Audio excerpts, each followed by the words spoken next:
Need to catch your breath now. Tape has run out.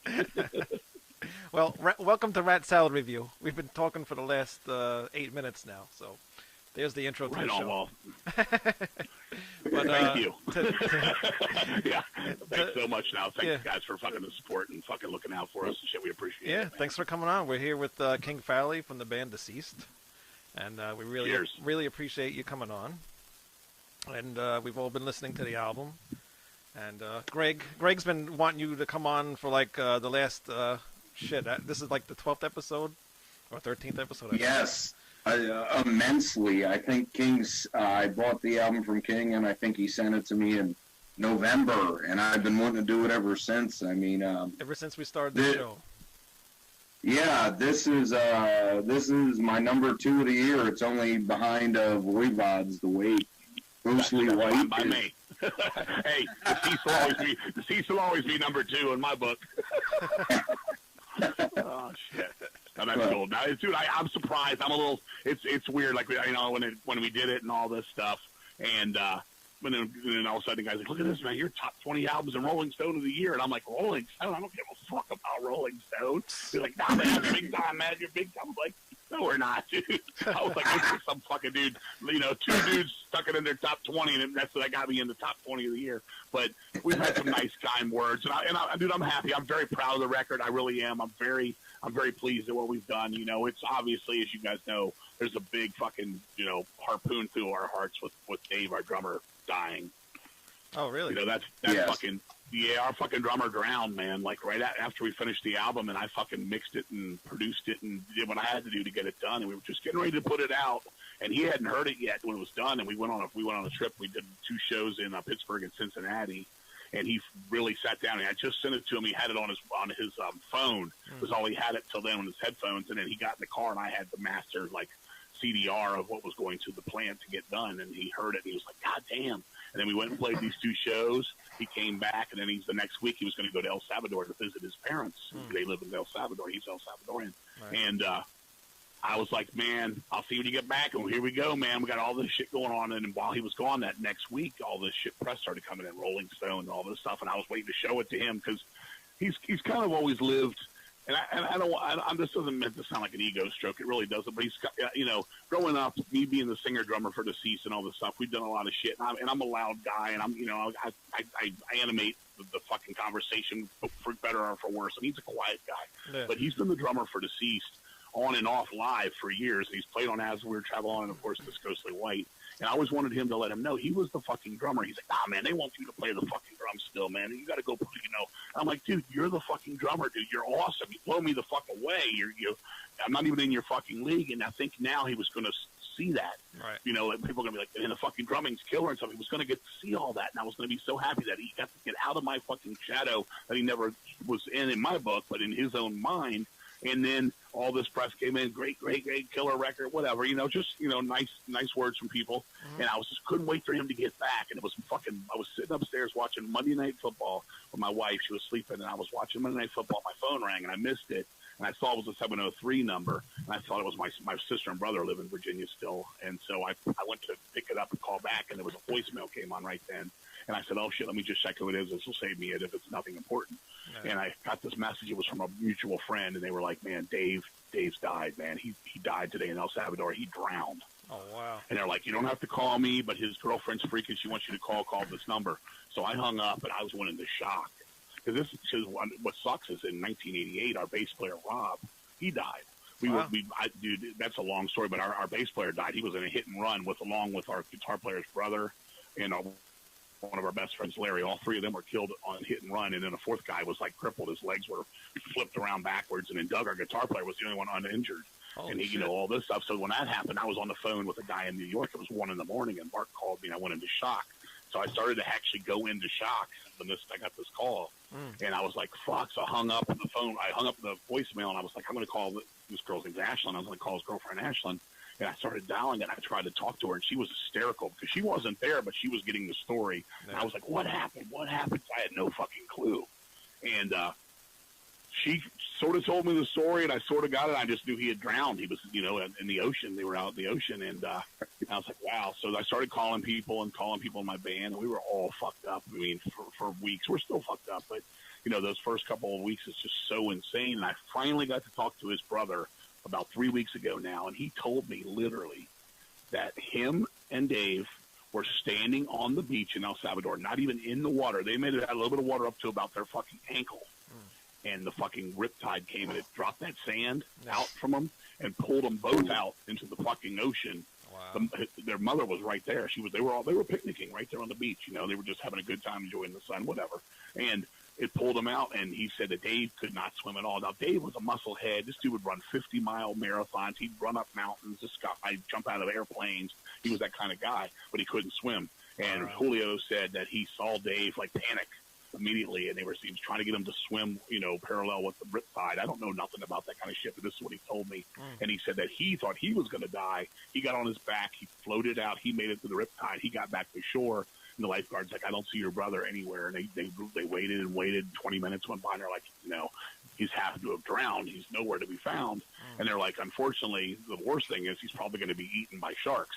And he said the mother came over, and she said, you know, God took him, and she was a very religious woman. She made peace with made Julio relax, and then just by you know, the grace of whoever, the body came back up to shore, and he was dead. Wow. But they got to have the body back and stuff, and he was from El Salvador. They buried him within 48 hours. He had a funeral and everything. He was buried in El Salvador 2 days after it happened. Wow, damn. That's it. So it's been crazy, dude. We've been doing that, you know, and we were on a go here. We were like starting to get motivated for this record. We have all these plans to play, and we have a couple festivals that were already booked for like coming up in April. Like we were doing the Decibel Festival over here with Triptychon and Obituary and Enslaved and all these bands. And I was like, where do we go? Where do we go? Where do we go? Yeah. And so Shane's like, what are we going to do for a drummer, man? And I said, dude, I'm thinking about this guy Amos. And we did this tour with this band called Death of Kings. We went out. They were the opening band. And Savage Master, which I think you guys probably know, or at least some of you guys do. Mm-hmm. They're great friends of ours. So us three went out and did like 10 to 12 shows. I think it was like 12 shows or something over a 2-week period. And the weirdest part was, I was like, yeah, Amos, that guy can play. He's something like we may be able to do. Because our style, like, we couldn't just call somebody that knows the Rain and Blood album on drums and like a Slayer kind of guy. Because we play everything from that kind of style. Then all of a sudden we'll call for something like heavy, you know, just pure heavy metal. We might call for something rock and roll or even punk or crossover. Yeah. Just because we have a lot of weird things that we incorporate. And it's kind of weird. Like some of the timings could even go back to like prog, like Emerson, like a Palmer, even Rush, a little bit of that kind of stuff. So the weirdest part was, our live players, Walter and Matt, both said, you know, what about that guy Amos? And then Amos came to me and he goes, dude, I wanted to fucking send my deepest condolences to the band and all this stuff. And he said, what's your address? I want to send you something. So I got a letter 2 days later from Amos. His name's Amos Rifkin. I got a letter from him, and he was like, you know, one page of it was talking about, like, you know, Dave and how he just met up with us and how we were all like family, and it made him feel good. And he was like, you know, Dave told him he'd wear the Death of King shirt on the album, which he did. And he was like, that was so nice. But then he was so fucked up from it that the Obituary picture had the same shirt. They pulled his picture out of it. You know, he singled him out for the shot. And the next page, it said, if you ever want somebody to help out to keep the deceased fucking legacy and spirit going on and on, he goes, you know, you know what I can do. If you want to give me a tryout, cool. I'm not trying to, you know, rock star it up. I'm not trying to, you know, whatever. I'm trying to do it for the right reasons. So I hung up the phone, and I got rid of the paper. I called up Amos on the phone, and I told him, I said, dude, you're never going to believe this, but I have to tell you this. And then that's when I said to him that the last show we did on that tour was in Detroit, Michigan. And Dave came over to me, and he goes, man, this is exactly what he said to me and how he said it. Man, if anything ever fucking happens to me, you get that motherfucker to play for Deceased, because that motherfucker can play this shit. And it made me weird out. It made Amos weird out. And then I said, I guess it's meant to be, dude. And so he sent me, I told him, I said, learn some stuff. He lives in Atlanta, Georgia. You know, we're based out of, we'll say Washington, D.C. area, because that's where we jam at. But two guys are in Frederick, Maryland. I'm up here in Philly area. Yeah. And Shane, our guitar player, he like basically borderline D.C., Maryland, University of Maryland College over there is kind of where we jam at. And he's in Atlanta, Georgia. And he sent me a videotape of him playing all these 12 songs, man. And he just had it all down. He's kicking ass. and all this. So he's about to start. We're going to jam with him for the first time next week. We're going to get together. We're going to do like 3 weekends, and then hopefully we'll be ready for April to go out and do these festivals like the one with those guys. And then the following week we have one in Milwaukee with like Hyrax and Evil Dead and Anvil and all those kind of bands are playing too. So this is what I've been doing all this time, like getting the record done and getting all this stuff together with Amos and just trying to get my shit right, you know, and mourn for fucking my buddy. I mean, Dave was one of my best friends in the whole fucking world. I mean, top 3 in the world. The closest guy to me in the band. We just go back for years and years. Right. So it's been a little bit rough. You know, you get the holidays, you get the winter where everything's a little slower and a little bit like, you know, creepier, if that makes sense to you guys, you know, and it's just is what it is. But I'm ready to bust out. I can't sit. I'm a hyperactive dude, and I like to go, and we haven't done anything in a few months now, and it's just all, I don't want to say business, but just that part of it, getting things right, and getting the album out, and of course then the album, which takes me full circle, what you guys started to talk about, we stopped the production of the album because I wanted to put a sticker on there, you know, to celebrate Dave's life and what he meant to us and stuff. And Hell's Headbangers couldn't have been cooler. They could have easily said, no, we need to get this out. Money. They said, do whatever you want, you guys. They stopped the press. They put a sticker on there. They made a beautiful sticker with a tombstone and drumsticks on it. You've seen it, Greg. I know you have. Yeah. And it just made me feel good and stuff. And, you know, and it's like we're going to go out and do this tour next year. And it's going to be, instead of Death Metal from the Grave, it's going to be Death Metal from the Dave.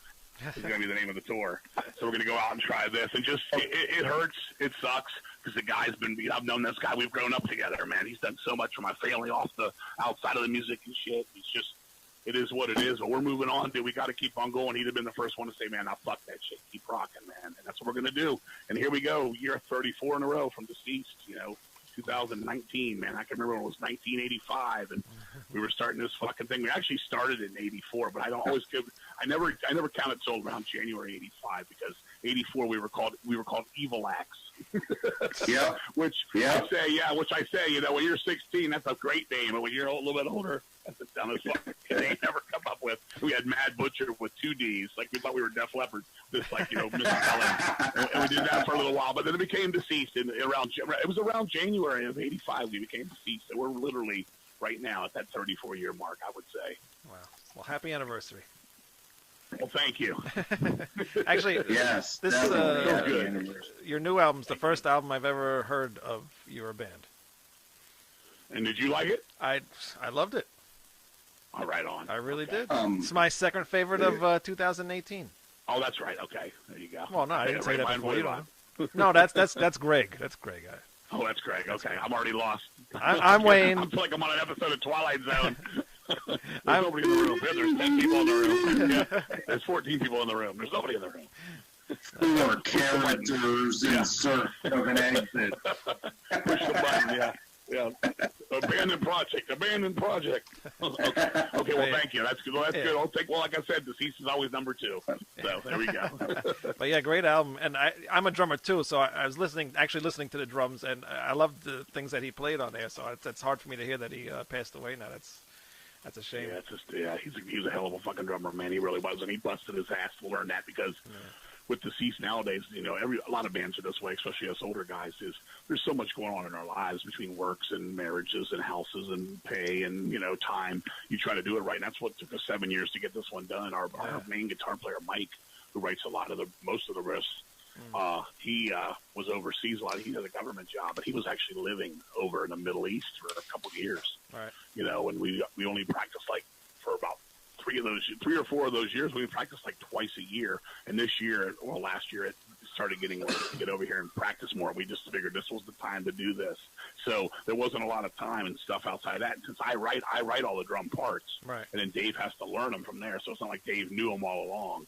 Dave had to come in, and he was a little nervous about it. And I told him, I said, "You're kicking ass. Don't worry." He never would take a compliment. He would always think that he wasn't up to par, which worked to his advantage sometimes because he played that much harder. But he already had it. You know what I'm saying? So he did a hell of a fucking job, man. Now, King, I don't want to interrupt you too much on that, but I remember you saying that you had collaborated on the drum parts. So, and I was just curious because, you know, And I held up the sticker a moment ago, actually, because it's a great sticker. I cut it out and saved it with my copy of the CD. But,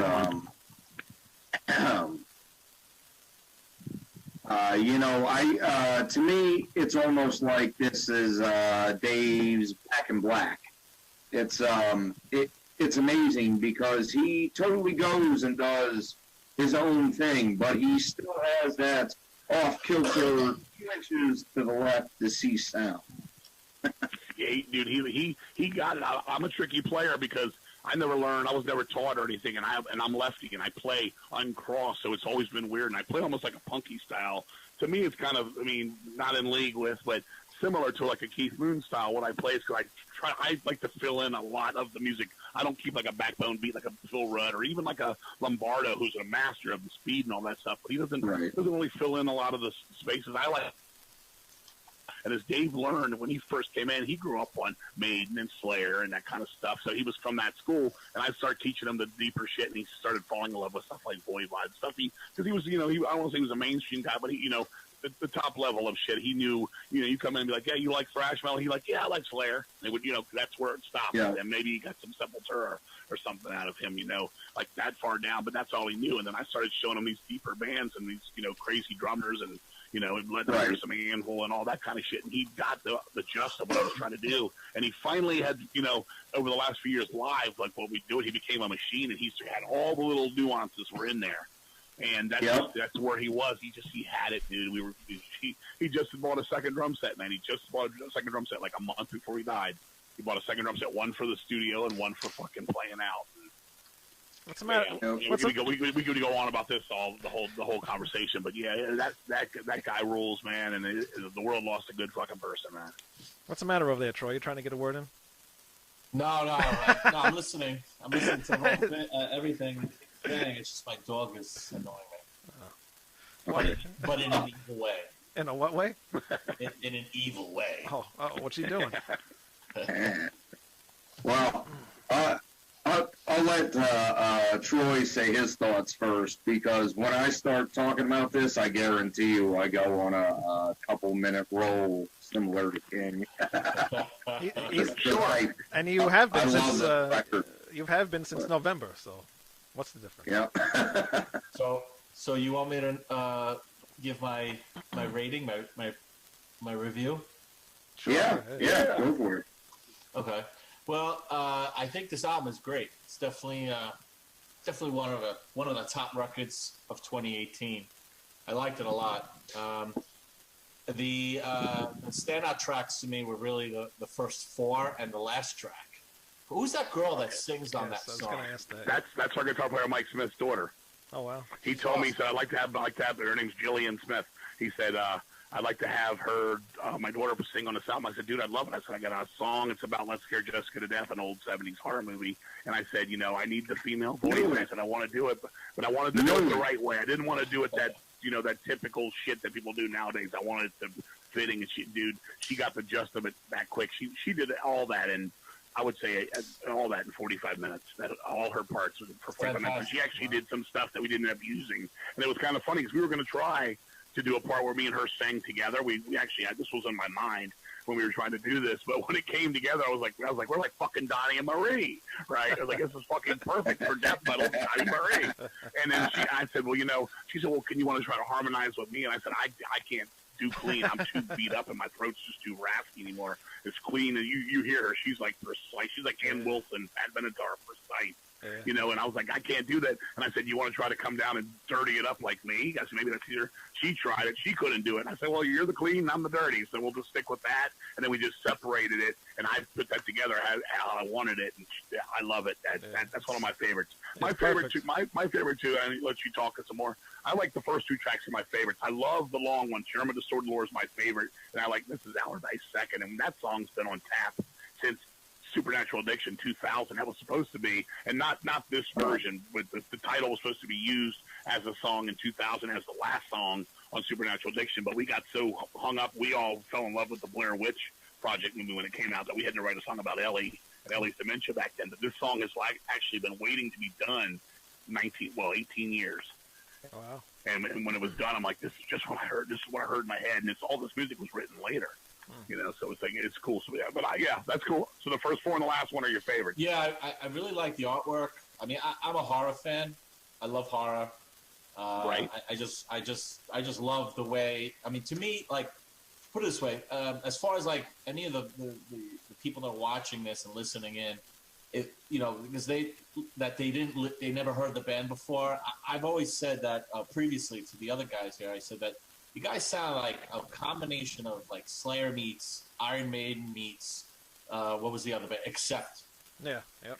Hey, I'm loving that, dude. And you get it right, dude. I'm glad that comes to you because that's what it was. Like for me, and we could go on this topic all night too. For me, death metal doesn't have to be. That's to me. My death metal is I want to create an eeriness and a haunting vibe to the record. And I'm not going to sit here and, brag our shit up or anything. I'm not that kind of guy. But I'm very proud of what we got. It's what we wanted to go for. And what I think we achieved on the record was there's an aura to it of, of eeriness and stuff, and a hauntingness and, I don't say morbid, but something like that. And that, you don't get that from, the gurgly of Obituary or Cannibal Corpse. That's never been death metal to me. It's labeled that, and I understand where people say that's death metal, and this is not death metal. You guys sound more like Judas Priest and stuff. It's a combination of everything we grew up with. It could be as far right as Queensryche. It could be as far left as Repulsion. No. You know what I'm saying? It's just a combination and an influence of everything. But our bottom line, and what I'm the most proud of, is I think we have our own sound, and I think that it's our own character, it's our own personality in the music, and that's what I'm proud about. Is I arrange those songs. Every arrangement is my arrangement. The guys, especially Mike Smith, almost all of it's his riffs. And Shane and me, we wrote the Endless Well, me and Shane. That was the first song where Mike Smith hadn't written any riffs into it in quite some time. He did contribute to the melodies and the guitar middle part, but that's something like that. And Les, our bass player, he just plays the bass. You know what? I the way when I listen to this record, I feel that a lot of times when you listen to a band and you try to break down the different parts and try to focus on different parts. Guitars usually refer to rhythms, but on this record, there's a lot of melodic riffing. Right. There's the guitars sing. The guitars sing a tune, their own tune, and I love that. I love when guitars. Right on. I appreciate that. Yeah, that's definitely something Mike loves. Mike loves that new wave of British heavy metal. Those like. And sometimes this is one thing I did for the Decibel magazine. Did an in the studio report with me, and they were trying to ask me what the record sounded like. I didn't know what to say at times. I hadn't put any vocals down. It was all in my head still. And I just told him, I said, it's kind of like creepy carnival music to me. Is what I told him. I said, it's that I don't know what it is. It's like sometimes it's happy, but it's not happy. It's morbidly not happy. It's almost like when you hear a clown music, it's supposed to be happy sometimes, but the music's kind of like. It's awkward and it's weird. That's what I was getting from it on the instrumental at the time. It was an in the studio report. The instrumentation of it all was as far as we got. I just said it was like that. So I get what you're saying about the guitar singing, because I was hearing that too, almost like an ice cream truck going down the road with this fucking freaky fucking like soundtrack underneath it and some weirdo driving the truck sort of thing. That's what I was getting from it. When the song ends, you start humming the guitar lines. Yep. That's when you know it's key. a good song. That's great. Yep. Oh yeah, that's excellent. I also wanted to know, as far as the artwork is concerned, who actually drew that? It's awesome artwork. It's a guy. It's a guy named Raul Gonzalez. He's out of Spain. He actually did our Surreal Overdose cover too. That artwork. This is wild. We finished the last album. Was done in 2011. Me and him, I said, we got to do another album together. We got to do another artwork. I have it up on the screen, Greg. Just through emails, and he's very Spanish, and I'm very American. So it was like we were trying to, break down the walls of all that. And he literally, we started off with something very different, and we worked our way to that, because it was kind of like, I was like, well, shit, am I not telling him what to do right, or is he not getting to just what I'm saying? And then all of a sudden we got on the same page and we got it done. And that artwork has been done since March of 2012. It's been done that long. And nobody, except for my wife and my son, had seen that artwork. Not even anybody in the band had seen that artwork until July of 2018 when I presented it. Like we finally released the cover for the album before, because it was Hell's Headbangers was trying to get it ready to go and all this stuff. We were shooting for that Halloween release, and then that's the first time those guys saw it. And they were like, "Wow, this is killer!" Because they they always leave that to me to make the covers and where we're going to go with it, what the ideas are with the lyrics and the song titles and all that has always been my thing. So they, when it came time, I was so happy. But that artwork is basically almost, it's over 6 years. It's 6 years old now, at least over 6 years. Did he? I'll ask you if you know. I mean, do you know if he used markers, pencils, or acrylic paint? Oh, he definitely painted it. It's definitely painted. Okay. Yes. Yeah, because I know that you get different types of effects if you use, pencils versus markers versus paint. But that's great. I mean, I especially love the apparitions in the background that approaching. It was different. I can tell you this. I'll give you guys exclusive. It started off with a hand with a candle above the thing, and the hand was reaching down, and the candle wax was dripping onto the people on the bed. That was the original thing, and I thought it overtook the people in the bed, so we backed off it. And he literally painted. He didn't repaint it. He painted over that. And we went for I told him, I said, give me some kind of like background of, I didn't want to go zombies, we've done that before. It wasn't that. I just wanted some, some, like you said, like some apparition type of things. Because what are ghosts? Are they the dead? Are they whatever? And I was trying to give different ideas in there. And the main idea I got, which started that whole thing, was that I took it from, my ideas came from Phantasm movie, where the scene where, Michael, the little boy's out and he wakes up and he's in the bed out in the middle of nowhere in the cemetery. Oh, yeah. And then the tall man leans over him. That's where it originally started from. And people ask me what my obsession is with beds, because the last album had beds, and Luck of the Corpse had the lady in the bed. And my reasoning with this was, the bed is where, you basically where you can actually get away from this world. More than any place you go to sleep, you dream, you leave the world. That's why I used it twice in a row. And I just thought it worked so well. I love the faces. I love what he did with it, man. He made it his own, but I got to do it my way, and he did it his way. We butted heads a few times. It wasn't intentional. We laughed our way through that, but he did a hell of a job. His name's Raul Gonzalez, and he's a hell of a fucking artist. Nice, yeah. Definitely a name to keep in the back of my head. Thanks a lot. Right on. Yeah, I really like the colors and everything on it. It's very colorful. Oh, color scheme is awesome. Yeah, really cool. You should. I what's that, Greg? Love it, and I said I love it, and it's really cool that King mentioned the whole Phantasm thing, because this whole Ghostly White record really just put that movie into my mind. Like when you hear the first tones of Mrs. Allardyce, or at least when I hear them, I just imagine Angus Scrimm doing his side toothy smirk and dropping the Deceased album onto the turntable. I like that. That's good visuals. I like when people get clever with their thoughts. That's awesome. That'd make a good T-shirt, King. There you go. Right.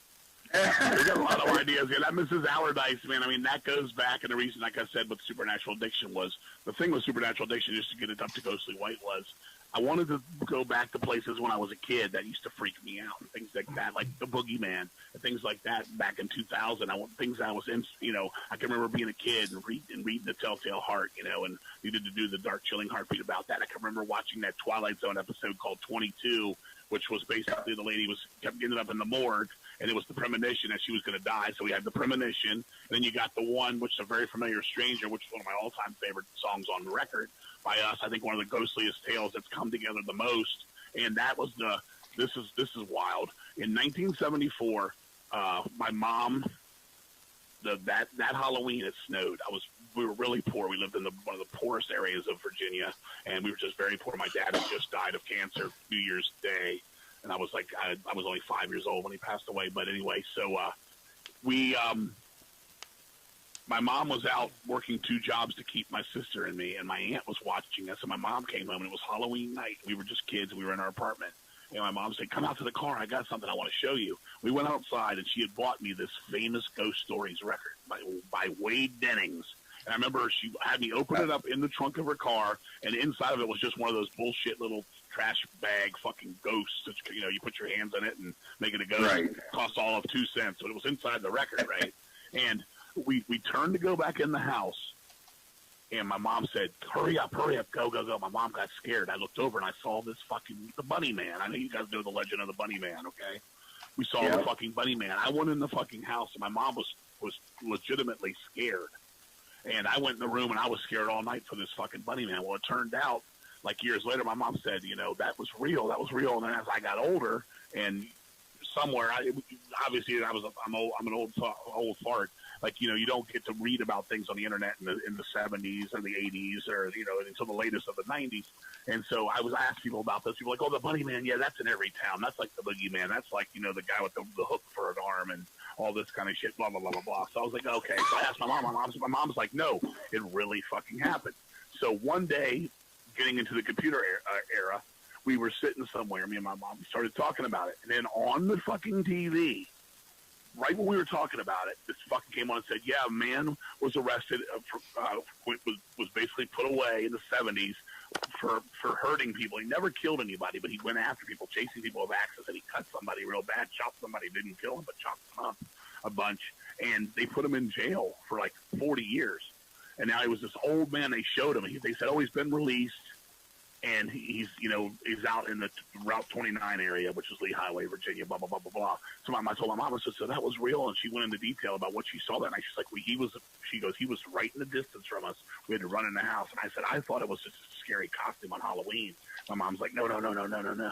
So all those years, when Supernatural Addiction time came, and I wanted to do that, I said, I have to write this thing. And it wasn't going to be about the Bunny Man. It had to go back to that record with that fucking The Very Familiar Stranger, which is the classic tale of the guy picks up the girl's dead. He drops her off, she's dead. He comes back, the mother says she's dead, but she was just in the car with him, et cetera, et cetera. So when it comes to Ghostly White all these years later, I said, I got to return to that stuff and things as a kid. What I did in Mrs. Allardyce is from Burnt Offerings, which is the Karen Black movie Dan Curtis made, 1976 film Burnt Offerings. And I said, I have to get that fucking spooky ass intro. It's got to lead off the record. And everybody's like, you don't want to start the record off with something fast? I said, no, we're going to pull. And I said this, we're going to pull a Forged in Fire from Anvil. We're going to come in with a slower song. And they're like, whoa, we always come in with something fast because we're known for our hyperactivity. And it's a good intro. So to the album. I went and grabbed this fucking song, and I went and took this, this storyline. And I just thought about when I was a kid. In 1976, I was in the theater with my mother watching Burnt Offerings, and my mom was the one to turn me on to all this crazy. She put the EBGBs in me, which I still have to this day. And I was sitting there watching the movie. I don't know who's seen it besides me. We're talking with now, but the ending is okay. Well, the ending's pretty obvious of what's going to happen, but it's obvious in a way like you want to see it, but you're afraid to see it. There's been some harrowing stuff in that fucking film, as the chauffeur, the smiling chauffeur, and the Betty Davis scene where the guy comes up the stairs with the coffin and all that. Anyway, the finale's coming, and my mom's like, I put my hands over my eyes. I was like 7, 8 years old. I said, I'm going to go in the lobby. And she's like, go ahead, I'll be out when it's over. She's like, my mom would fuck with me. She'd be like, go out there and stand in the lobby by yourself. And, hopefully she won't come get you while I'm watching the movie. She would do that. My mom would do that to me. So that's where I got the EBGBs. So I was thinking, gotta open up with that goddamn those notes. And I think it's effective. It's very effective. And it sets you up. It something in the tone of those notes gets that hair on your arms to stand up before the record's even started. Does that make sense? Yeah, it does. And if you remember, King, the first night I listened to it, I messaged you on Facebook, and I said, it gave me goosebumps immediately. I mean, you did tell me that. Yep. Not only is it just great heavy metal, but it just intertwines the horror into it so well. But musically, just those notes and the way the album starts off. I mean, I know it's totally different from the album I'm about to say, but it has its similarities in the spirit of it. But it was like the first time I heard Iron Maiden's Killers, almost, and then Where Eagles Dare as well. Wow. Just bumps. Well, I'm glad I did that for you, but I'm glad it worked itself out. And it's so weird for me now because I had such I'm very proud of the part where in the middle where it says, we all die alone part, right before the ending part comes out of that section, the final moments of Terra, we die all alone. I was like so looking forward to that live to get everybody singing that in the audience. I was going to actually extend it, almost like our Gravedigger, our heavy metal anthem-y part live. And I remember the guy that was sitting there, the engineer, Mike Bozier, goes, "You're actually going to sing that part?" I said, "Yeah." So this is almost going to be like a sing-along part, like Mary Poppins. That's what I told him. I said, it's going to be this. And I can see the crowd like doing this, but all I can fucking think about now, since Dave died, is fucking Dave dying all alone. And I'm like, now I don't even want to do it. I'm like so like fucked up, and Dave would be like, "Come on, man, just fucking do it, dude." So I'm trying to get through that, but it's just like every time I hear it, it's like that dude really did die all alone in terror, It's like fuck. So it's weird, but yeah, that's the part I love. I love that whole melody section that makes the song for me. That part, and I played a little bit of keyboards in that. There's a real part where there's a nice swirl that just hits that fucking note in the key that goes with that guitar of Mike and Shane's, and man, it's just to me, I'm just like that's what I live for. When something that I personally really love that we've written, I'm like I want to hear this. Sometimes we'll do songs where I'm like, oh, it could have been better. I'm real picky. It's like I said, I've always arranged every song from day one with Deceased. I'm very picky and stuff, but I was like, yeah, that came together nicely. So I pat myself on the back for that, and then I now find another part to bitch about that I'm not so happy about. I mean, I got to be honest. I love Luck of the Corpse, Fearless Undead Machines. I don't dislike any Deceased albums, but for me, this is just the penultimate. This album is great. It incorporates everything you've ever done, just the feel, the heavy metal spirit to it, that trueness, evokes the same emotions that Iron Maiden's Killer does, or Merciful Fate's Don't Break the Oath. And it even sounds like that a little bit in Mike and Shane's guitar riffs. I mean, just some of the melodies and the hooks, they're just beautiful, like on Diamond Head's Lightning to the Nation. But then at the same time, you'll jump into this Chuck Schindler groove from Scream Bloody Gore, and the whole of it is really greater than its parts because it just comes together beautifully. It melds so much in the metal up to now together, but stands as its own, is clearly a Deceased album, and it's amazing.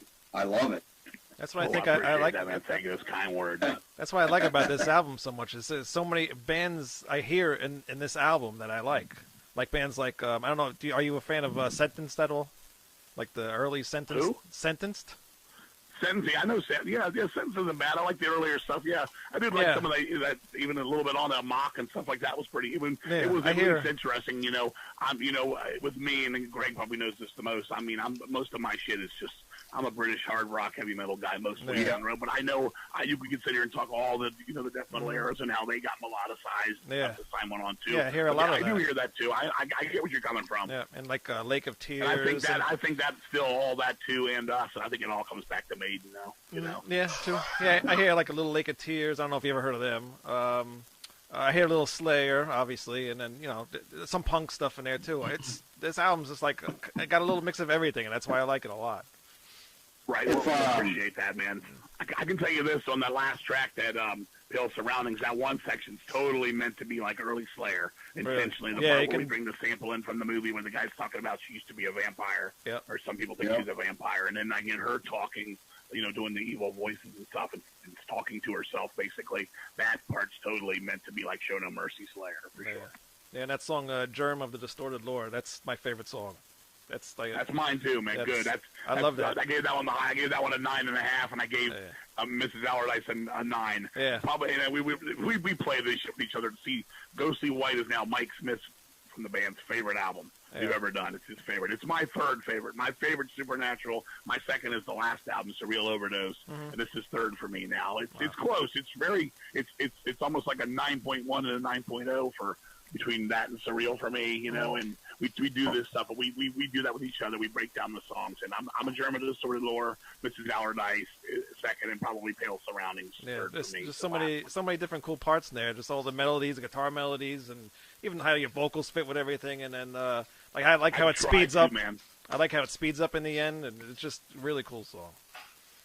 Yeah, that's one thing with the vocals on that. I wanted to keep my ugly, raspy, bassy, Kronos-like vocal, because I want you to understand every fucking word that comes out of my mouth. I can't stand bands where you just like, what is that motherfucker saying? The marble mouth. I don't do that. I can't do that.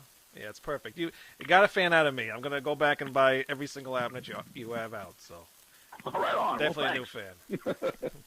If you need anything, come to me. I got them all. All right, I will. Definitely will. Oh, we're gonna have to talk later. Right on. What coming out off your album for a little bit? What kind of new bands or any bands are you into like right now? Anything new? I just got asked that the question last night. As for newer bands, nothing brand new as far as anything on any level. A couple bands from the last few years. I really like a band from El Salvador we did a split with called Conceived by Hate. They had an album last year I loved, and they kind of remind me of Bulldozer-y, a little bit of Deceased. Obviously, they're big. The guy's a big Deceased freak. That's how I know those guys. But I really like that album. I love Savage Master. That band, great heavy metal with a female vocalist. I just think they write cool, catchy metal massacre type heavy metal that I like. I don't, I'm not out to put anybody down and stuff, but a lot of what I hear is rehashed or just stolen, or it's like I've already heard second-rate Iron Maiden clones. I don't need sixth-rate. You need to build from your influences, like we were just talking about. Like don't steal from them, but build from them. Right. And most of what I hear just is kind of like that. Anything I'm listening to is usually nowadays it's not even metal stuff. Like if there's anything I'm listening to, and it's just, you're going back 10 years on shit like this, so it's not even new. Like I like stuff like the Poly Six, which is a Japanese band. It's almost like Nintendo crazy fucking. Oh yeah, but it's very fast and hyper. Yeah, like something I'm like starting that. to It get was into a that band stuff. from Australia. It was a bunch of kids. They were poppy, like ugly pop. They were called Operator Please. That's like something I like. I love like some of the newer Guano Apes, which is a band that they were popular for a minute over here 20 years ago. Yeah. And I like their last two records. I'm a big fan of female-fronted like rock, pop kind of stuff. I always love my No Doubt. That's one of the only bands in the '90s I liked. I thought they were like the Blondie of the '90s for me. And other than that, like if I hear something or I'm out banging and stuff, I want all my friends to succeed. And I know lots of people in lots of bands that are doing their own thing and stuff. I want them all to succeed. But to be 100% honest with you, I'm still playing the shit. I'm still going to my shit. Yeah. I went out today to that record store we were talking about a little while ago, and I bought fucking Talus on cassette and Under the Blade on cassette.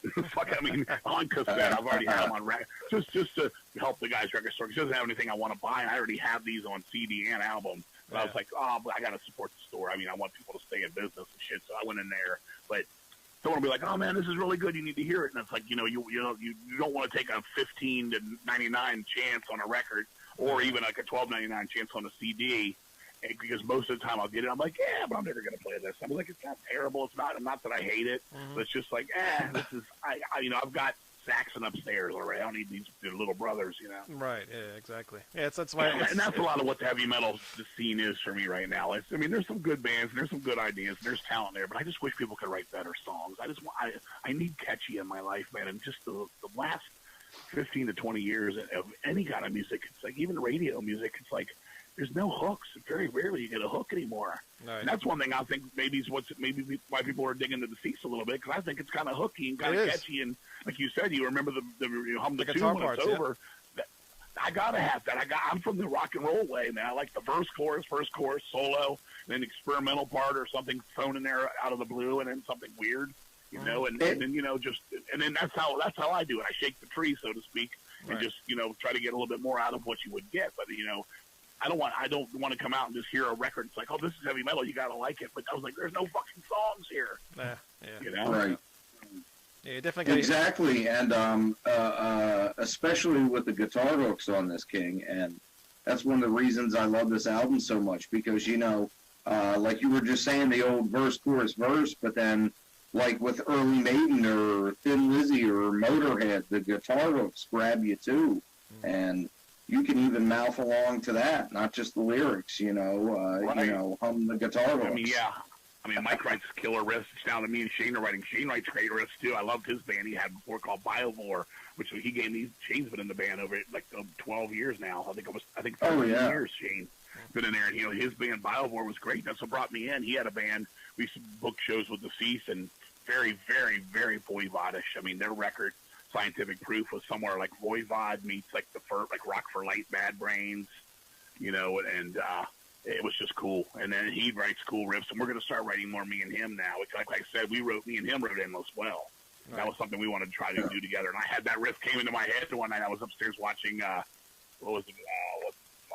Some Giallo movie. I can't remember what it was right now, but Death Smiles on a Murder. And we were sitting there, and I just got this riff. I told my wife, I got to fucking hum this riff into my phone. Hold on, I'm over here doing that main riff and shit. And Shane's like, I got something to go with that. Next thing you know, me and Shane got in as well. And I'm a big fan of that song, too, not just because we wrote it, but I think that song's very dismal. I had somebody talking to me about that. Was it you, Greg? Or no, it was somebody talking to me about it. Was it you talking about how... Yep, like you were saying, how dismal and desperate it is. Yeah, it's creepy, man. Yeah. It's just.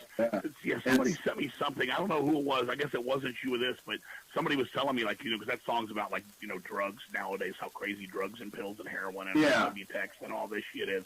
And somebody and me got into that, and I'm like, yeah, that's the real horror of the world. That's the real devil. These fucking drugs are the real devil, watching our children, like, turning gray and dying before their time. And, I just tried to play on the words and stuff, growing attached to detaching every day. Things like that, play on words. And I wanted to make it catchy at the same time, and a little bit of hardcore and a little bit of voivod to it. And it has a real, when it ends, it's just haunting to me. It's just like, I'm just happy to have that back in our sound, because that means the world to me.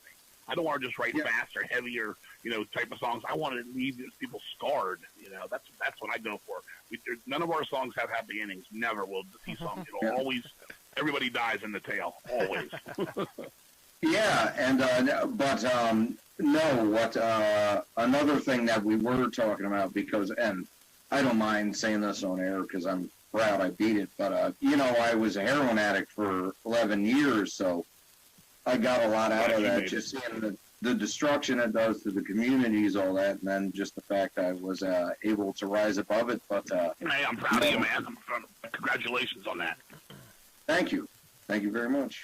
You know me. Anybody's read my book. I never got to heroin, dude, but I was a coke and fucking PCT freak for fucking hell, and I quit all that shit when I was 19 because I'm Mr. Extremist.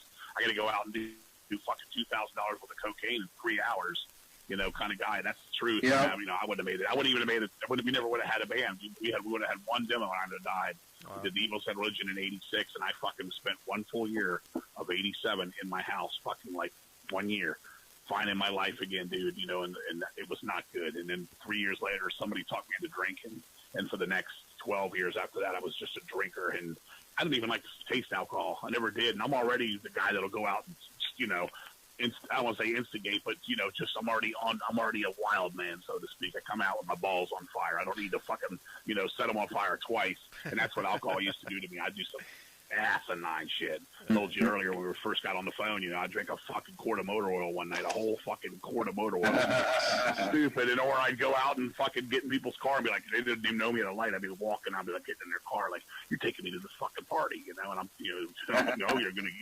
gonna shoot you in the fucking head, you're gonna die, they're gonna kill me.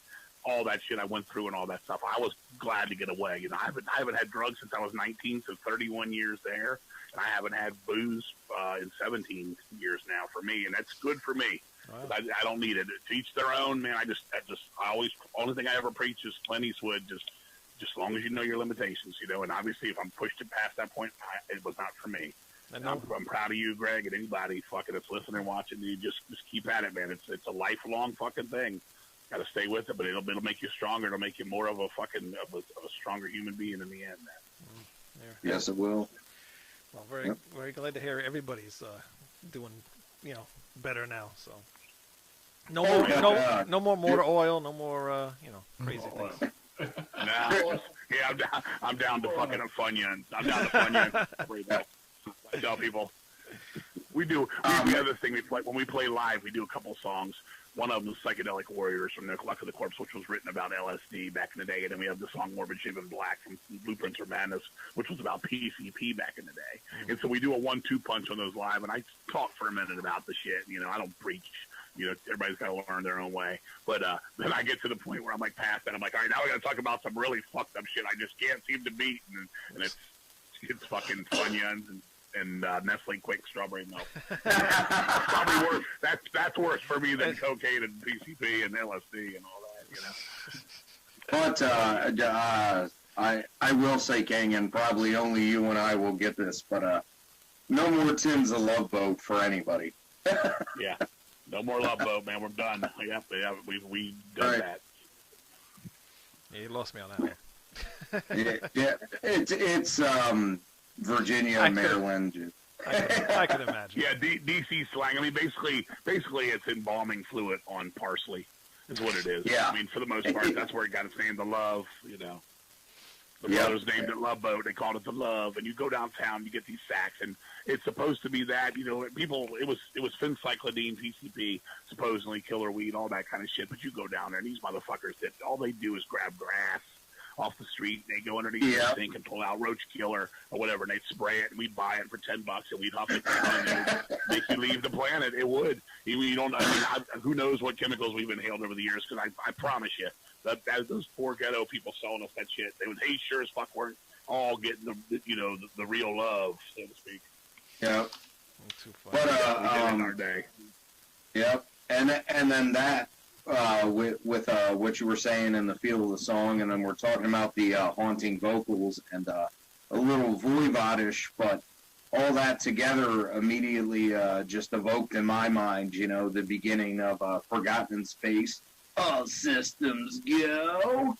I hear that. I do. I said that to Shane. I said, man, when we recorded, I said, this is killing technology, like, for sure, something in that world. Yep. Yes. It's spiritual successor, I would say. It reminds me a lot of that record. Really, if I had to say outright, I really think it would be a perfect mashup of Maiden's Killers and Possessed, Seven Churches. Wow. There you go.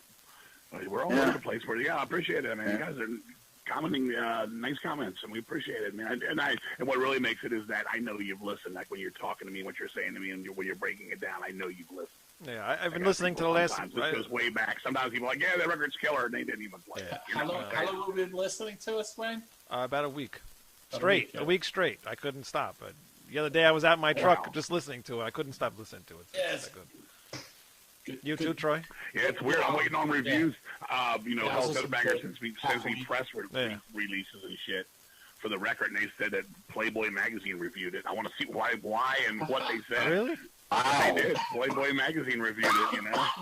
That's weird. If you get Album of the Year in Playboy, is it a Woody Award or? I don't know what you get out of that. You get the Huey. Well, in keeping with disease, you could call it the Angela. Hey, there you go. I wonder if the trophy comes shaved. Would you like the Bush or no Bush version? No, it's just weird. They were reviewing that. It was just funny to me. And there's a lot of stuff. I've seen a lot.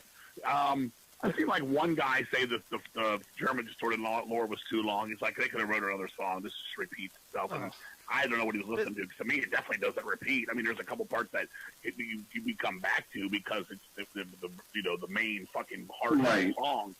And you have to come back to those parts. Reviews are what they are. I mean, I like to read them all, and I actually prefer the negative ones because it's kind of funner. Yeah. My favorite of all, though, are the ones where you get up from overseas and you have to go and change the language to them on there and break them down, and then the words come out funny. Like one of them said, once it don't make sense, something like King screams like werewolf. Like it came out, King screams like werewolf, and I was like, I love that. So you get some of that. One guy didn't like the female vocals on Hell Surroundings. He was like, nah, you don't need this in your repertoire. And I was like, really? You're gonna get that. I mean, we've had records where people are like, you can tell when someone's is just I don't know what you want to say, like just a halftime or a weekend warrior kind of metalhead, where they're like, one guy's like, not for this record, but somewhere in the past, he was like, these guys sound just like Nuclear Assault, and I'm like, Huh? Where does he get that? Actually, this is true. This is true. Somebody on the new record, I don't know where it is. I'll try to find it and send it to you, Greg, at least. Somebody was saying that there was a lot of Megadeth riffs on this record. Now, you know I hate Megadeth. Where? And I was like, Megadeth riffs? I don't hear any of that. But if that's all he has to go on, that's all he has to go on. You know?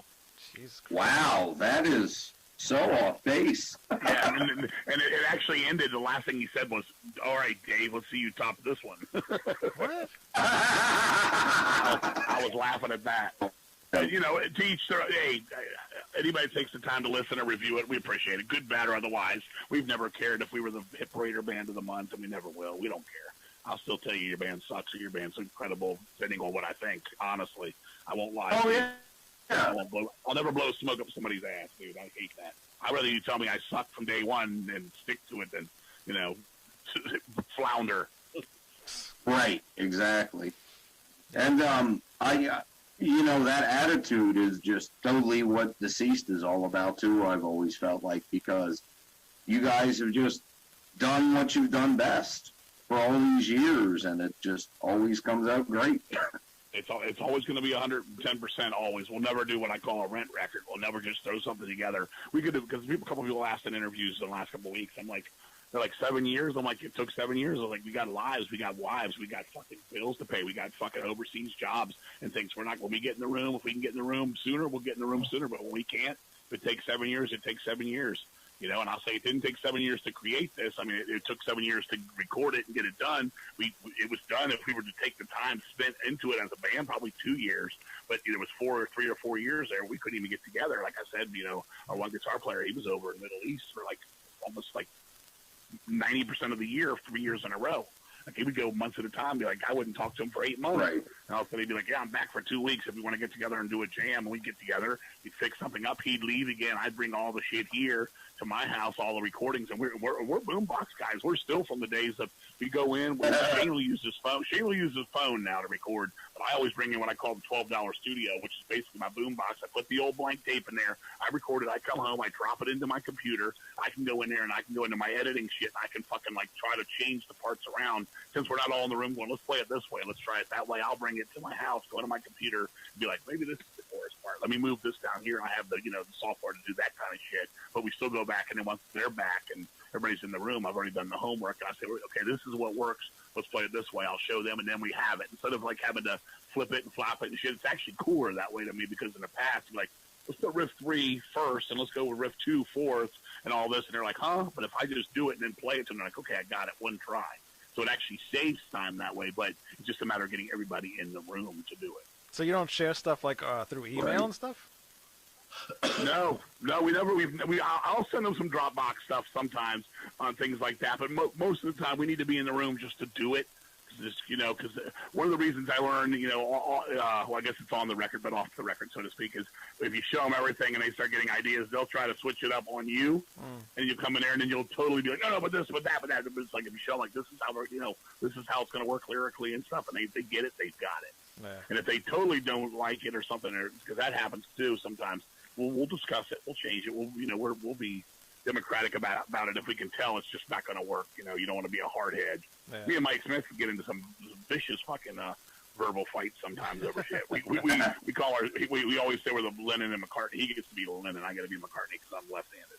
But that's our like writing shit. And now Shane's been there for 2 albums, learning how what we do, and Shane's in there too with us, and he stands up for it too. I mean, we want to work together, and we want it to just be the best it can fucking possibly be, and that's how it's going to always be. And it's fun to us, you know. It sucks we're not 17 living with our parents and stuff and no bills and all that overhead and shit nowadays, but, you know, we're older now. But to get this out, it's basically Mike's 51, I'm 50, Shane's like 44.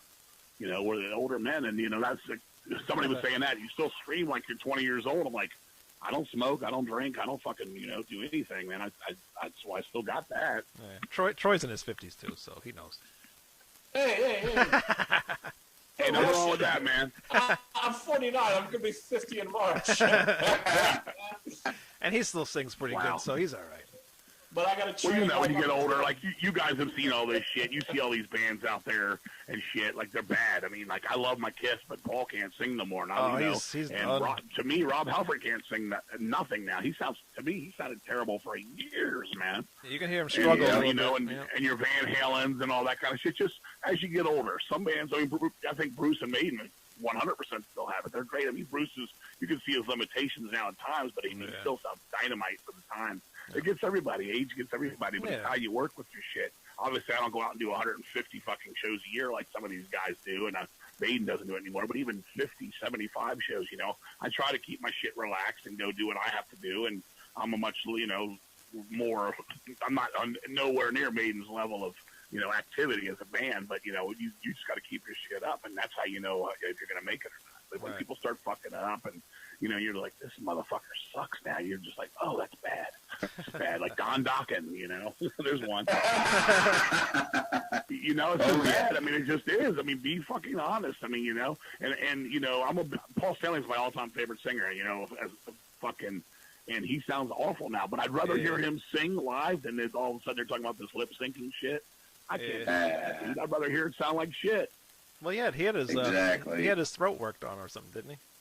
Yeah, it never came back. He's all fucked up. But he hasn't took a break in 10 years. Yeah. Every time they come off a Kiss tour, they go on that boat tour. Yeah. Every time he's not on that, he's doing that Motown band. He's doing that like full time now. It's like he never stops. I mean, more power to him. The much you can do in a lifetime, because the guy obviously loves to get up front and rock and roll. Yeah. And I went and saw him at Penn State 2 summers ago with my wife, 8th row, man. And I'm looking up and I'm like, showing my wife that my stepdad is like early 70s. I said, look, that's Gene Simmons up there. I said, he's just almost the same age as Tommy or my stepdad. And I was like, look at him. He's fucking multi-millionaire, and he's still taking a chance of ripping up on that cable every night and spitting blood down and shit. I was like, and people want to knock these motherfuckers for making money and shit. I'm like, at least they're fucking Gene Simmons. Hate them all you want for fucking, trying to trademark the horns or whatever and all that shit. But, dude, I respect the shit out of anybody on any level that gets up and fucking does something. Because nowadays, everybody, not everybody, but almost everybody, is fucking lazy, expects the world to give them everything, and their woe is me and shit. And this motherfucker doesn't need to get up and climb to the top of an arena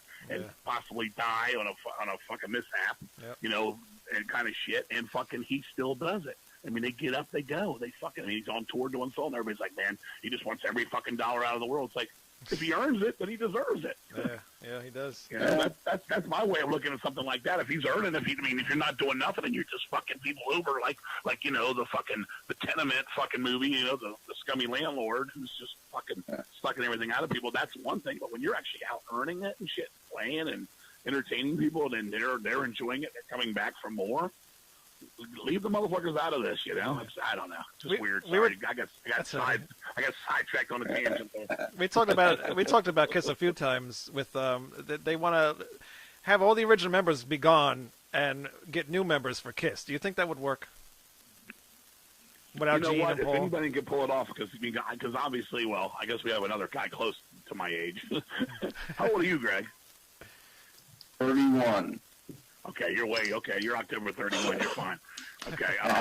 No, I'm just saying we grew up in the era that we did, like, especially for me with Kiss, like they were superheroes. I mean, they could do anything. They could do movies. They could do, comic books, all that kind of shit. So if anybody can do it in their scheme of things, it would be Kiss. I don't know if it would be good or not. It might suck shit, but I don't know. Yeah. But I'll be honest with you, I've never had a problem with them getting new members in the band. Like, I mean, I've always loved my Peter, Chris, Ace Frehley, Paul, and Gene lineup, because that's what I grew up with. That's the love gun, and that's all that shit. But you can't knock these guys for continuing on without Ace and Peter. Ace and Peter were their own fucking demise twice.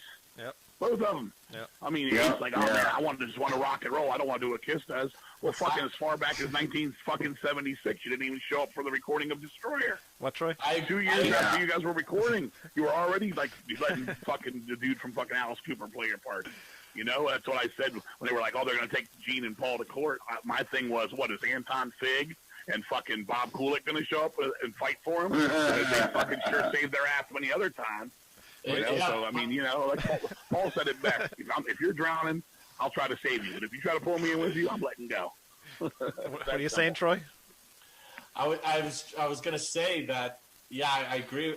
I agree with King, but not to pay $300 a ticket to see Thayer and Singer. I'm sorry. I remember paying. What did I pay? Like $30 to see them. Yeah. Well, let me tell you this. Like I said, was at Penn State 2 summers ago, dude. I had 8th row, $81. Wow. Really? That's what I paid. That was the cost of the ticket. Wow. And now Kiss didn't jack that up to $300. A lot of this shit you're seeing isn't Kiss doing it. Yeah. I mean, I think this VIP meet them for $5,286 million is stupid. I hate VIP. Anybody, bands I like, bands I despise. Plus the $50 to smell his fingers. Don't forget that. Yeah, exactly. I hate all that shit. If I had the money, I would go there.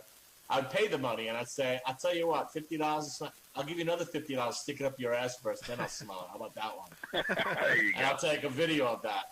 That'll go viral. I mean, my thing is, tickets need to come down, but I'm hearing like weird shit, like people how much it is to see bands. I mean, I'm not a fan of Ghost, but somebody just told me 2 days ago that they went to see Ghost and it was $100 to get in. Yeah. And they're not making any money. More than I paid. That's more than I paid for Maiden. That's more than I paid for Kiss. The last 4 times I've seen Kiss, it was $100. I'm like, for that. I mean, I saw that shit. I'm not a fan at all. So if somebody's there and whatever, to each their own. But I saw those motherfuckers open for Iron Maiden, and I was fucking holding my ears for. I've never heard somebody yelp so bad in my life as a singer. Terrible. You watch your mouth. I mean, I was like, that's one of my favorite bands. Watch your mouth. You're off the show. Yeah, you gotta watch that there, King. Wayne loves them. To each their own. That's why he has his own name and I have my own name. I believe they have a market. There's no two ways about it, but I just don't get it. I think it's more of the imagery than anything. Here's my thing. When it first came out, I remember the 7-inch. I remember all that stuff before they were anybody, and they had the Blister called Merciful Fate kind of sound. It was like kind of like, at the time nobody was doing that again, but people had already done that. But I knew a girl I knew had a purse full of fucking CDs. She was a goth girl. She had a purse full of CDs, and every fucking CD I heard, just as long before Ghost took off and stuff, is what Ghost sounds like to me. The last couple of records, I was like, people were like, oh, this is so unique. It's so its own thing now. It's such a hybrid of The Cure and Iron Maiden and fucking, just whatever. Just a piece here and a piece there. Blister Cult, Merciful Fate, blah, blah, blah, blah, blah. But for me, I'm like, this girl's got a purse full of this shit, man, from 10 years ago. These Cleopatra record bands that's doing it, So it's not unique, but nothing's unique to me. Everything, you can trace back anything in the world, music-wise, has its influences. And it's not that. For me, I just don't like it. I just hear it and I don't like it. Yeah. Nothing against you for loving it, man. Hey, I respect anybody that loves what they love. Trust me, dude. I grew up Pat Benatar fanatic, following Queens right through the Race for Order time when they look like just homosexual vampires and all that shit, like looking for an image and shit. And everybody else was like, you can't listen to this. It's Sodom, obsessed by cruelty. You got to put Sodom on.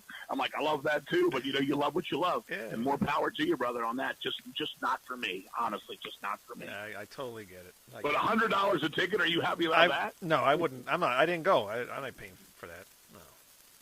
There you go. Hey, I tell you what, there's something that we all should pay for. What's that? And it's to jump on the plane and go see that one violence show. Oh yeah, I was going to talk about that. Yeah. One show. We're gonna have to argue some more. Then, I wouldn't walk out to my front door to see that. I saw them when they first started with Testament. I thought they were phenomenal. Dude, I saw them 5 nights in a row open for Voivod on Dimension Hatros tour in 1988, and I was gonna throw up my eye sockets were coming up, dude. It was, I'm not, first off, don't say this, I don't know how much you know me, but I hate Bay Area Thrash. I can't stand, I never liked Metallica. I can't stand Testament, none of that stuff. Like, none of that stuff. To me, I always found them as rich, sissy boys with fucking pretty hair and expensive guitars, and it's just, I'm more of a German thrash mutant, the first Endless Pain creator, the first 2 Sodoms, the fucking violent, stuff like that, Okay. How do I hang up on this guy, Troy? How do I hang up on him? Because now he crossed the line with me.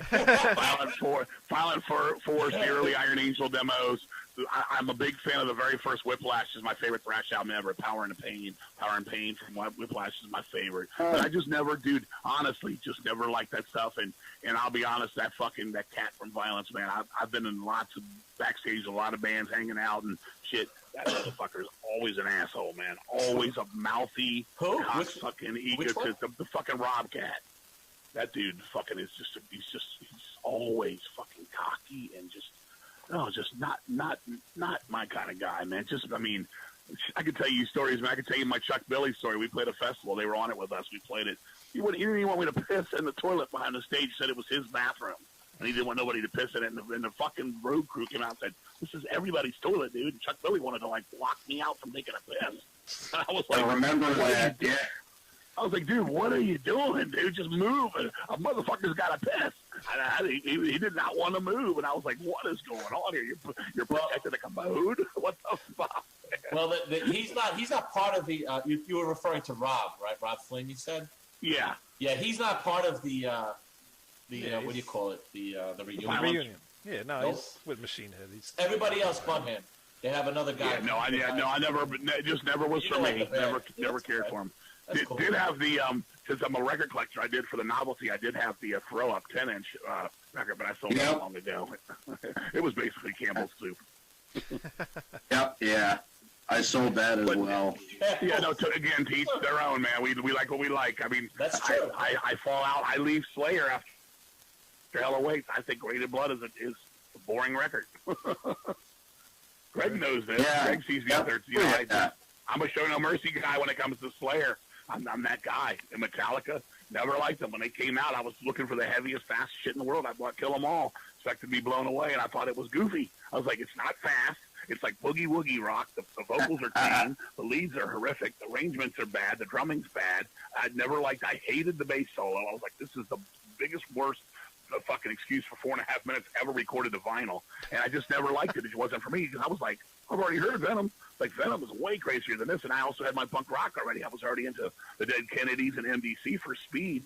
So it just didn't do it for me. You know, people were like, wow, man, wow. And some people liked them. And then when they did Ride the Lightning, and that came out, a friend of mine had me run across the street. And back in the day, we were all doing our drugs and stuff. He said, you could run across the street and steal me the Ride the Lightning cassette out of the Sam Goody, and I'll give you a fucking eighth of weed. So I went over there and stole it. We came and we started, and he played it. And I was like, this is even lamer to me. And he was like, you don't like this, man? And I had people like that. But then what was funny was we'd go out with all our group of metalheads and stuff, and some girls would be with us, our girlfriends, or just girls we were trying to hump. And they'd be like, turn this Slayer off, man. Put Metallica on, you know. I put that Fade to Black song on. It doesn't give me a headache. So I started calling them tender metal. That was a word I was using. It's funny. My buddy Omi years later said that. But what I always called Metallica, this is what I called them: training bra metal. It was like, and yeah, I do. I always thought they were like for yuppie. No disrespect to anybody, but for yuppie rich kids that wanted to have an edge to them. I just like, it was never heavy, none of it. But if you wanted me to say something kind about Metallica, I will say this: the song One, I think is their best song they ever did. I always thought they were better when they played slower. I think Creeping Death is a good song for them. I think One is a good song for them. I've never been a fan, but I would say that. Now, if you want to get into Megadeth, I don't like any of it, dude. I hated them. I would listen to Metallica for 100 years before I listened to one Megadeth song. Greg just started crying. And that's one King and I have always disagreed on, because I love the first Megadeth albums. But, yes! You know. The first Megadeth album is the first record I ever returned to the store. I bought it. Everybody said people said if you think Metallica was light, Megadeth will change your mind. They're what Metallica should be. So I went and bought it. I put it on. I couldn't stand the vocals. Couldn't stand the riff. I took it back. Guys like, you don't want this? I was like, dude, I just suck. Give me something else. And then I got something else. And the only other record I ever took back I couldn't stand was Destruction, Infernal Overkill. I thought that was goofy. Really? The vocals were dumb. The drums were weak. Well, some people love it, you know. They could barely play their more power to you. Wow. What is your? I'd rather be honest with you. that's how the show is. I'm the biggest Voivod fucking freak on the planet. And I know people are like, Voivod sucks. The fuck they think they are? The Doors? Well, you know, and that's fine. If people think they suck, I don't care. I mean, we all like what we like. It's like I said, we all get our own names. So we can all be our own people. That's it. So what's your? If you guys love your violence and your Metallica, I give you the thumbs up, man, because you're passionate about it, and passion kicks anybody's ass, man. That's what it's about. Just love it. If you love something, you love it. What is your favorite band of all time? Iron Maiden. Iron Maiden. Okay, cool. The Dickinson or Diano? I think Book of Souls. Book of Souls. Book of Souls is the best album in the last 10 years by anybody. Really? I'm a fanatic for that record. I've played that record over 150 times. Oh my God. People hate it. I know people are like, "Oh my God, this is the worst Iron Maiden. Why are these songs 7,000 hours long?" I love it. I see them every time. I've seen Voivod 50 times. I've seen Iron Maiden 37 times. Wow, real cool. Wow. Nice. Iron Maiden, the bands at the toppest of peaks for me is Iron Maiden, Voivod, Black Sabbath minus the 13 record, which isn't allowed in my house. Ramones. I'm a big Ramones fanatic. I'm a big Kiss guy from I'll say Animalized back. Yeah. Wow. For Kiss. And then that's probably them. And then the Beatles. I'm a big Beatles guy. A lot of people hate the Beatles now. That's like they're so outdated now, but I think they're the greatest songwriters in the history of music. I just got back into them, and I'm enjoying it so much. And even I show my kid, and he's sitting there, bopping to the music and the songs and everything. So it's real cool to go through it with him. That was my first band, brother. Yeah. My aunt got me into all that music, and I'll be 1975 sitting there. I Want to Hold Your Hand, all those songs, even when the record wasn't playing. Yeah. Even when it was just songs that stuck in my fucking head. They just got the melodic stuff in there, and it just sticks with you. Look how much music they did in such a short period of time. Basically 7 years. 7 years. That's crazy. Very crazy. All right, well, I really appreciate you coming on. Is there anything else you want to ask Greg or Troy? Or are we good? No, I do want to say in particular, my favorite song from this album, since we haven't mentioned it yet, is Thoughts from a Leaking Brain. Oh, yeah. I love the horror movie feel to it, the Edgar Allan Poe-inspired lyrics. It's just awesome. Just the verses remind me of Iron Maiden's Purgatory. It's a perfect headbanging sing-along song, and I really hope it makes it into the live set because I'll be there in Milwaukee. Hey, we'll try. I can tell you this, probably not by Milwaukee. Honestly, I wouldn't bullshit you. We're probably going to have Endless Well, and the two you guys did were the ones you didn't name as your favorites. Probably going to have Endless Well and Shivers in there for the first couple shows with Amos. I like Shivers. I love them too. Good songs. Cool. Yeah, we're gonna do everything we can to do stuff. It's just a matter of how much Amos can learn in short times. We're gonna have literally 3 weekends. We got one's not this weekend, but next weekend's the first one with him for 2 days of jamming, then 2 days of jamming in February, 2 days of jamming in March, and maybe 1 day of jamming in April before we go and play that festival in Decibel. So about 7 jams with him, and he's, like I said, he's doing it all at home and sending me videos, and he's busting his butt. He's a great guy. He's a nice fucking dude. He's up on music. He's the real deal. We went on tour with him. He's not a bullshitter. He's not a fuck up. He's not a liar. That's the things I don't want to deal with ever with anybody. I'd rather not play ever again than be out with scrubs, so to speak. But we're gonna come to Milwaukee. We're gonna freak you out. We're gonna play our asses off, dude. We're gonna bring out some crazy shit, man. We're gonna do the best we can and just build the machine back up. I mean, we were a lean, mean fighting machine, to quote classic Dewey Oxberger. We were a lean, mean fighting machine. But it's going to take a little bit of time here to get this guy full strength. This guy, but when he's ready, he'll be ready. Awesome. Killer. Cool. Thank you guys, man. I just want to say I thank you guys and anybody listening or watching or whatever the hell they're doing, man. Cheers to you. Love what you love. Hate what you hate. I don't give a shit. Be yourself. Don't be a contributor to the pussification of planet Earth. It's okay to walk on leaves. It's okay to drink out of straws. It's okay to have. I heard somebody say they're going to try to get rid of all the change in the world. There's going to be no more coins. What are you talking about? It's getting bad, dude. Like, you're going to go to jail for drinking out of a straw in Florida or something. I was reading. Oh, yeah. It was in California. They're getting rid of straws. It's George fucking Carlin's ridiculous. turning over in his fucking grave, man. sad. He's stopped the pussification of planet Earth by all means, please. And just fucking, Happy New Year to everybody. Fucking 2019, go for your dreams, and LIVE, live. Do it to it. Very cool. Yep. And pay it in metal. Yeah. As Crocus would tell you, always pay it in metal. And as far as that Facebook thing, just send me a message. Yeah. Don't if you already did the Facebook thing, just send me a message in there, and it'll come up as like awkward message, like you're not in my friends. Right, You send me messages, and I'll see it. And I'll immediately just hit it. All right, cool. That's all I got to do is see it. I just got to see it. It's weird. It doesn't show me. I don't know what the fuck's going on that freaky-ass thing. Stupid Facebook. Very cool. Well, I really appreciate you coming on. We all appreciate you coming on. We love the album. Go buy the album. Thank you very much. Put the album cover on the cover again. It's great talking. Anytime, brother. You need anything, let me know. You know that. Yeah, you can come on whenever you want. want. Rick James buttons, Greg. Let me know, Greg, about the Rick James buttons. Yeah, I will. All right, Super Freaks. I'll let you guys do it to it, man. Have a great night, guys. Thanks a lot. Have a good one. Thank you, King. Right. Have a good night. Thanks, King. You too, guys. Good night. Bye-bye. Bye-bye. Wow, so that was King Fowley from The Deceased. Very cool guy. We have disagreements, though, but that's okay. Oh, yeah. Of course we do. It's always great. Yeah. But then again, Greg and I have disagreements, too. Yeah, well, that's music, Always, you know? Nobody I know. Nobody agrees on that. Yeah, well, But one thing I do agree on, that the best band is Iron Maiden. Sorry. No, of course. I don't know how you guys feel about that, but I agree with them. Iron Maiden was my favorite band of all time. Iron Maiden would be my second after Blue Oyster Cult. And I don't like Blue Oyster Cult. I don't know why. We're gonna have to get you. Wayne does. We're gonna have to get you in the Blue Oyster Cult. I don't like Yeah. You're gonna have to. Troy, you will. Trust me. Let me guide you. Let me guide you. Yeah, I did. Okay, shaking around like a bobblehead. Good for you, but trust me. All right, I'm gonna drink some KK spray. Okay. Actually, I think Well, Blue Oyster. much like KK, maybe this could be my stage name. I'll be E&J, Easy Jesus. I think Blue Oyster Cult's playing around here sometime, Troy. So we're gonna have to go. Okay, I'll go. Listen, you're here.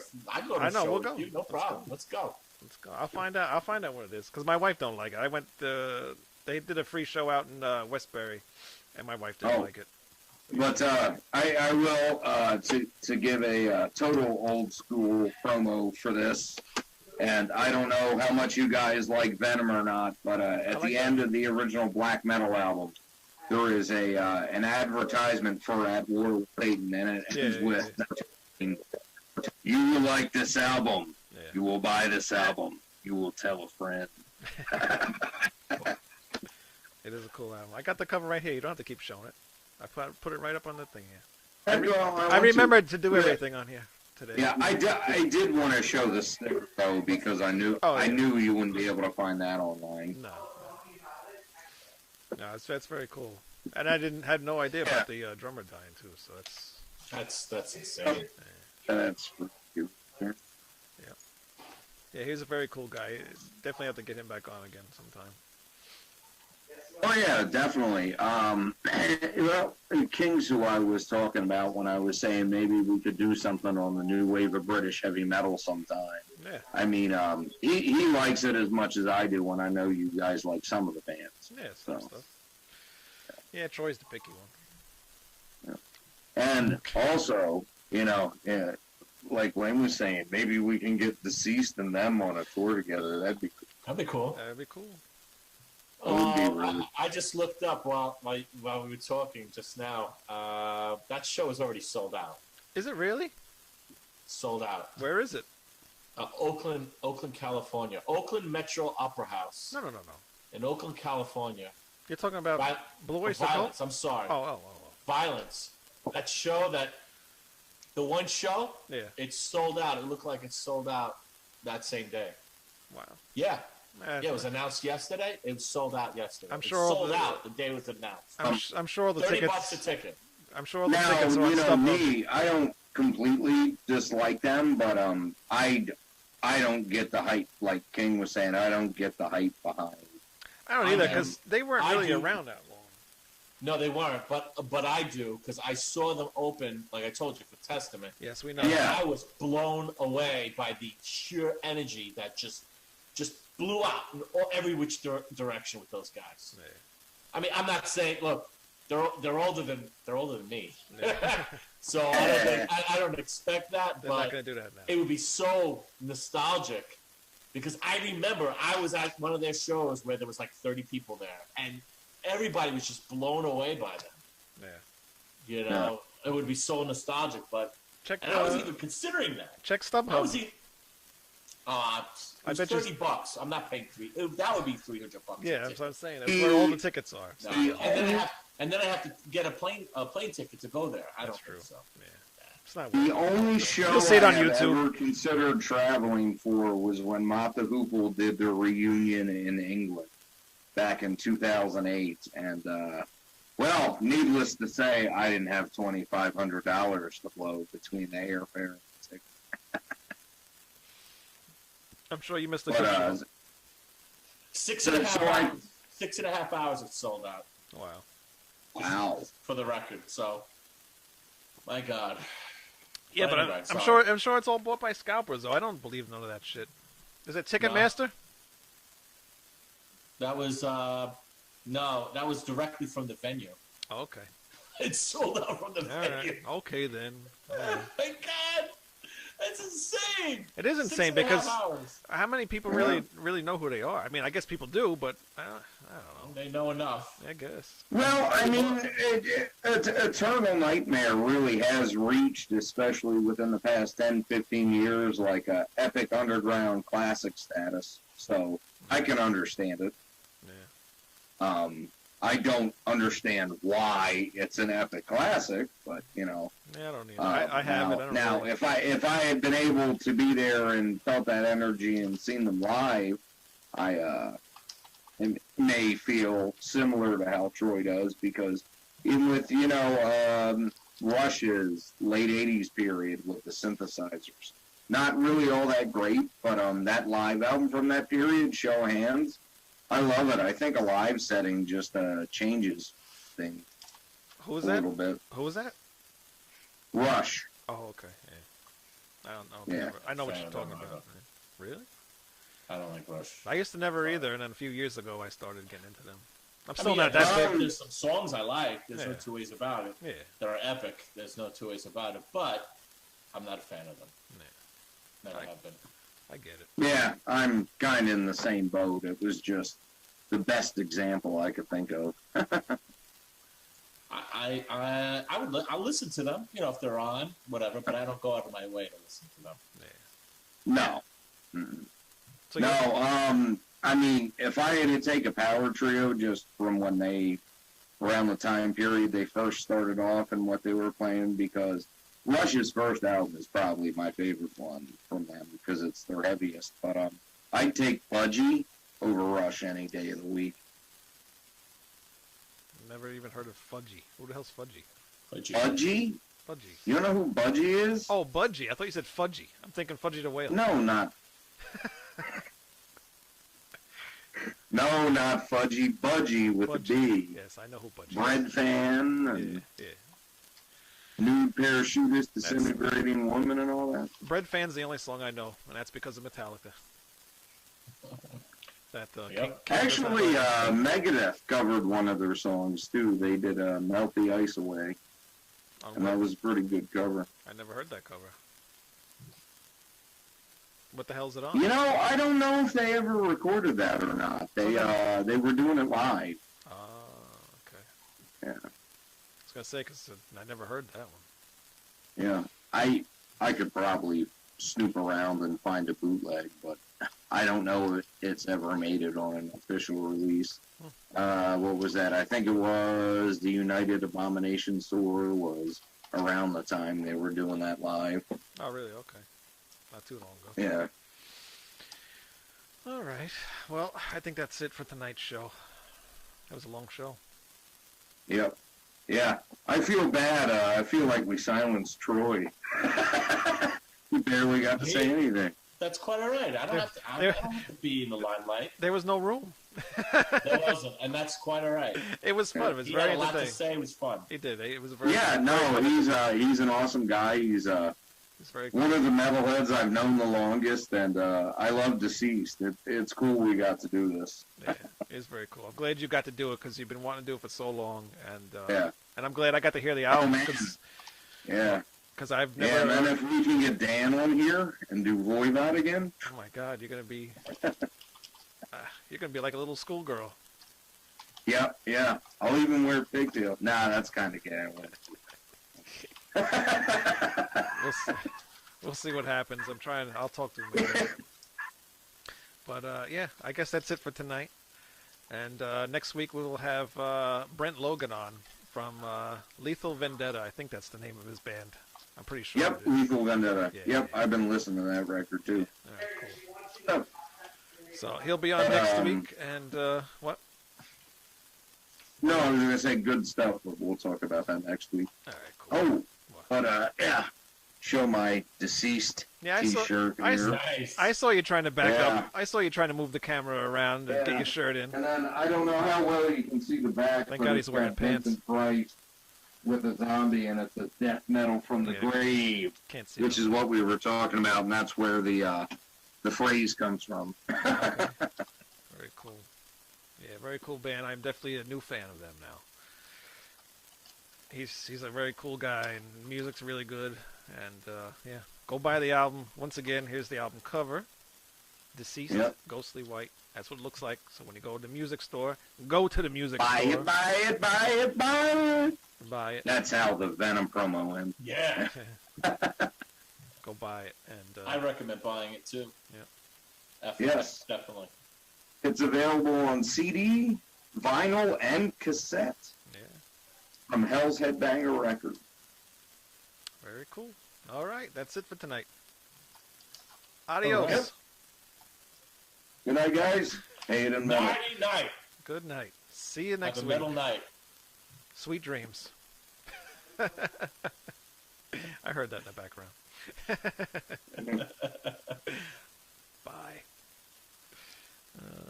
Wait a second. I always get confused. Okay.